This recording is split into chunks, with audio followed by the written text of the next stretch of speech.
There is speculation that he fought you, that he did not want to take the pills, and that you jammed them down his throat, that he was bruised on his nose and his mouth and his chin because you had to force his mouth open and hold his nose to make him swallow. No.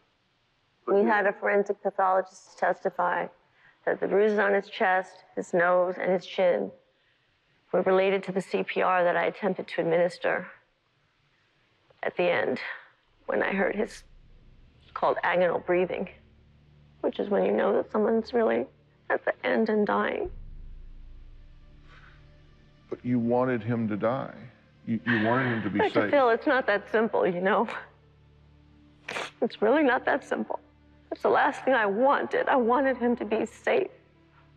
These words, kill, death house, I wanted him to be safe. I didn't want him to be raped or tortured anymore. He took the pills late that night, you know, 12 midnight, something like that. And then he passed, I don't know, sometime on the 4th.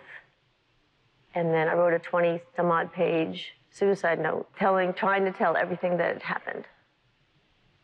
And that suicide note was sealed and not admitted by the court in my trial. Your website is gigijordantruth.com. I owed it to you to learn and study what did not get into that court.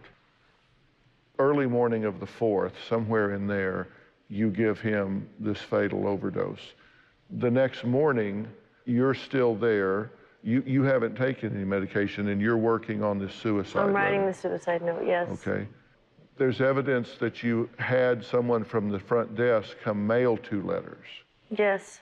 I wrote a check for $8 million to Doctors Without Borders, and I wrote a check for $12 million to the American Cross Haitian Relief Fund. So while you're writing these checks, you're in the room, and Jude has passed. He was unconscious, but he was still alive. Did you think, I need to stop this, I need to get him help? Did you question yourself?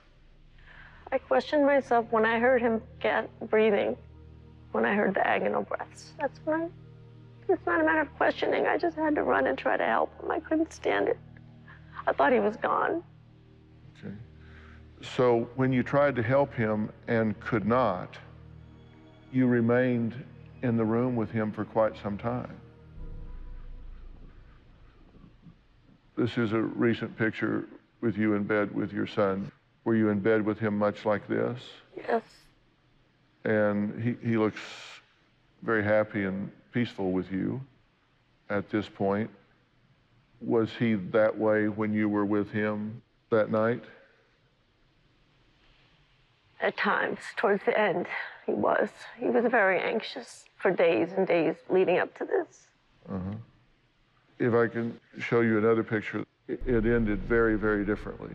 This is him taking him on a gurney outside the hotel. So at some point, you took the medications to end your life. Yes. And when you took them, you knew Jude was gone.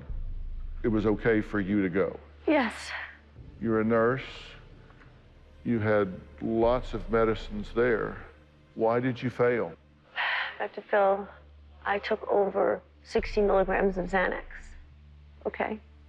I took over 50 milligrams of Ambien. I took 10 hydrocodone, and I drank vodka.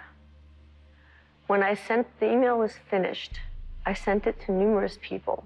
I sent it to attorneys I had reached out to help me. I sent it to law enforcement. I sent it to family members. One of my family members called the police. The police came, but I'm told by one of the detectives who testified that I was screaming, retching, vomiting. And the other officer, there's a tape recording where he says she's barely alive. I assume that because I was found early enough, that's the reason I didn't die. Do you have a story or a question for me? Click the link in the description and tell me what in the world is going on.